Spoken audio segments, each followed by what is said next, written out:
اعوذ باللہ من الشیطان الرجیم بسم اللہ الرحمن الرحیم رب اشرح لی صدری ویسر لی امری واحلل عقدۃ من لسانی یفقہوا قولی اللہم صلی علی سیدنا و مولانا محمد وعلی آلہ وصحبہ وبارک وسلم۔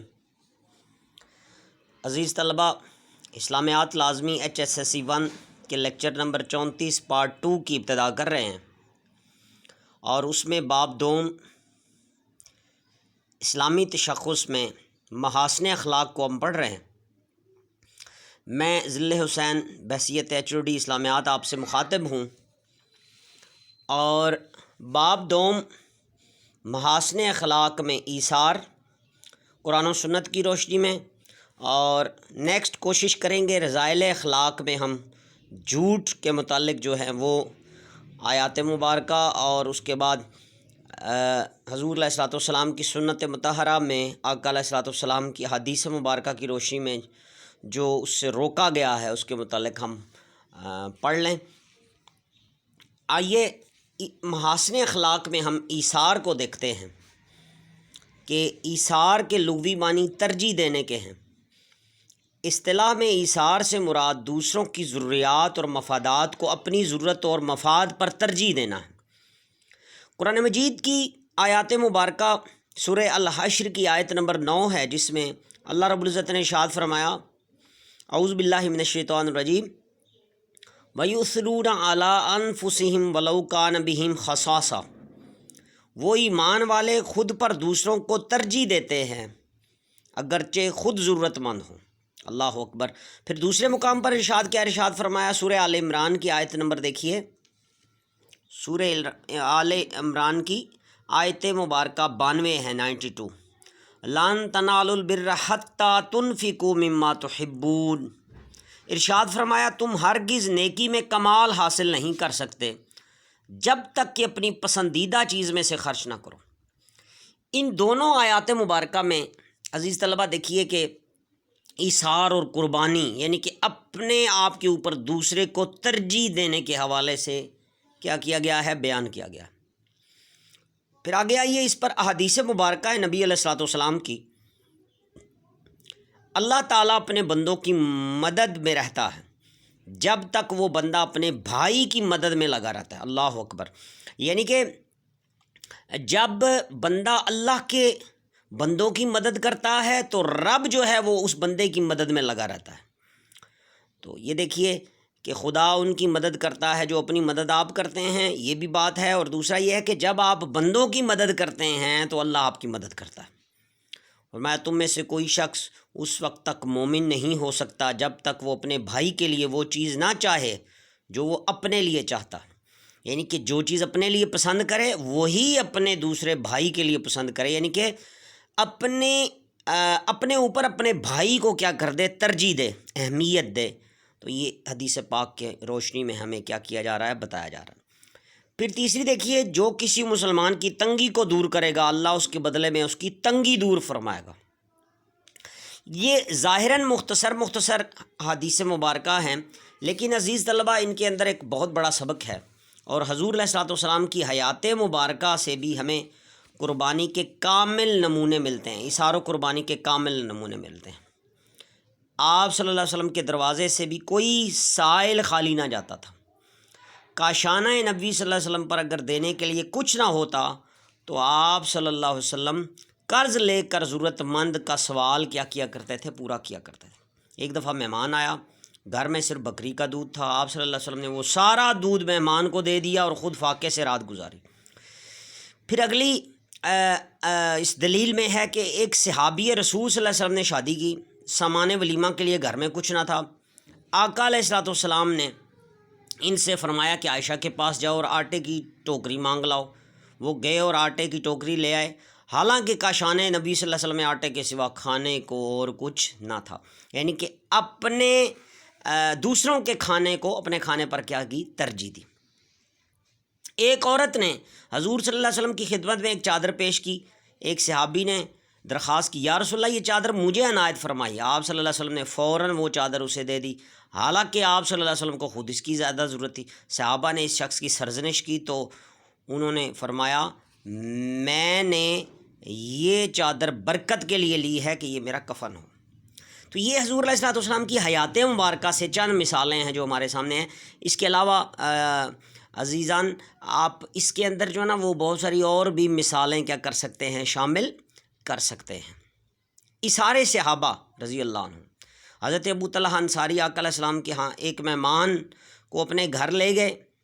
حضور علیہ الصلوۃ والسلام نے ان کو ایک مہمان دیا۔ گھر میں صرف ایک شخص کا کھانا تھا۔ بیوی سے کہا کہ تم بچوں کو سلا دینا اور کھانا کھاتے وقت چراغ گل کر دینا، تاکہ مہمان جو ہے وہ اس کو پتہ نہ چلے کہ ہم اس کے ساتھ کھانے میں شریک نہیں۔ چنانچہ ایسا ہی کیا گیا۔ سارا کھانا مہمان اکیلے نے کھایا اور اہل خانہ نے فاقہ سے رات بسر کی۔ یعنی یہ دیکھیے، یہ بھی صحابی رسول صلی اللہ علیہ وسلم نے اپنے اوپر دوسرے مہمان کو کیا دی؟ فوقیت دی، اہمیت دی، یعنی کہ اثار اور قربانی کا مظاہرہ کیا۔ اسی طریقے سے حضرت ابن عمر رضی اللہ تعالیٰ فرماتے ہیں کہ ایک صحابی کو کسی شخص نے بکری کی سری ہدیہ کے طور پر دی، اور انہوں نے خیال کیا کہ میرے فلاں ساتھی زیادہ محتاج اور ضرورت مند ہیں، اس لیے انہوں نے وہ سری ان کو بھیج دی۔ کرتے کہتے ہیں وہ سارے محلے میں قریباً 7 گھروں سے پھر کر سری دوبارہ اسی صحابی کے گھر میں لوٹا۔ یہ کیا ہے؟ اثار اور قربانی ہے۔ پھر آگے غزوہ تبوک کا موقع ہے۔ صحابہ کرام سے امداد طلب کی تو حضرت عمر فاروق نے آدھا رضی اللہ تعالیٰ نے آدھا سامان پیش کیا، ابو بکر صدیق رضی اللہ تعالیٰ نے گھر کا سارا سامان پیش کر دیا۔ آپ صلی اللہ علیہ وسلم پوچھا، فرمایا گھر والوں کے لیے؟ فرمایا گھر والوں کے لیے اللہ اور اس کے رسول صلی اللہ علیہ وسلم کو کیا کر کے آیا ہوں؟ چھوڑ کے آیا ہوں۔ حضرت عائشہ نے رسول اللہ صلی اللہ علیہ وسلم اور حضرت ابو بکر کے پہلو میں روضہ رسول صلی اللہ علیہ وسلم میں اپنی قبر کے لیے جگہ مختص کر رکھی تھی۔ حضرت عمر رضی اللہ تعالیٰ عنہ نے وفات کے وقت اپنے لیے یہ جگہ حاصل کرنے کی درخواست کی تو انہوں نے یہ تختہ جنت ان کو دے دیا۔ یعنی کہ اس لیے اس کو تختہ جنت کہا گیا کہ روضۃ من ریاض الجنہ۔ آقا علیہ السلام نے ارشاد فرمایا کہ یہ جنت کے باغوں میں سے ایک باغ، روضۃ من ریاض الجنہ۔ یہ جو ریاض الجنہ ہے جگہ، حضور علیہ الصلوۃ والسلام کے ممبر سے لے کر حضرت عائشہ رضی اللہ عنہا کے حجرے تک میں نے خود اپنے لیے اس کو مخصوص کر رکھا تھا، لیکن آج اپنے اوپر آپ کو ترجیح دیتی ہوں۔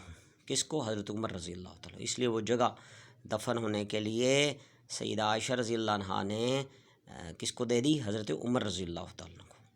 آگے دیکھیے، آخری اس پر دلیل ہے۔ جنگ یرموک میں ایک جاں بلب صحابی نے پانی مانگا، یعنی کہ بالکل نزا کا عالم ہے، روح پرواز کرنے لگی، لیکن ابھی ایک گھونٹ بھی نہ پیا تھا کہ پاس سے ایک اور صحابی کے پانی مانگنے کی آواز آئی۔ عربی میں پیاس کو کہتے ہیں عطش، تو آواز آئی العطش العطش۔ انہوں نے پانی پلانے والے سے فرمایا کہ پہلے شخص کو پلاؤ۔ وہ پانی لے کر اس کے پاس پہنچے تو تیسرے زخمی کی آواز آئی۔ پانی دوسرے صحابی نے بغیر پیے اس کی طرف بھیج دیا، لیکن جب پانی ان کے پاس پہنچا تو وہ شہید ہو چکے تھے۔ وہ واپس دوسرے کے پاس آئے، وہ بھی شہید ہو چکے تھے۔ پہلے کے پاس آئے تو وہ بھی شہید ہو چکے تھے۔ یعنی کہ اثار و قربانی کی یہ ہمارے درمیان کیا ہے؟ اعلیٰ مثال ہے۔ عزیز طلبہ، اگر یہ اثار اور قربانی کا معاملہ ہم اپنی زندگیوں کا حصہ بنا لیں تو کوئی وجہ نہیں ہے کہ آج ہمارا معاشرہ بھوک اور پیاس اور افلاس کا کیا ہو؟ شکار ہو، اور نہ ہی خودکشیاں ہوں، نہ ہی قتل و غارت ہو، اور نہ ہی ڈکیتیاں ہوں، نہ ہی چوریاں ہوں، اور یہ جو غیر حلال ذرائع آمدنی اختیار کیے جاتے ہیں اس سے بھی بچا جا سکتا ہے، تاکہ اس لیے کہ جو مالدار لوگ ہیں وہ اثار و قربانی کا مظاہرہ کریں، اور مالدار کے علاوہ ویسے بھی اثار و قربانی اگر ہم اپنے زندگیوں کا حصہ بنا لیں تو کوئی وجہ نہیں ہے کہ بہت ساری بیماریوں سے ہم روحانی اور جسمانی بیماریوں سے کیا ہو سکتے ہیں؟ بچ سکتے ہیں، اور ہمارا معاشرہ بہتر سے بہتر کیا ہو سکتا ہے؟ بن سکتا ہے۔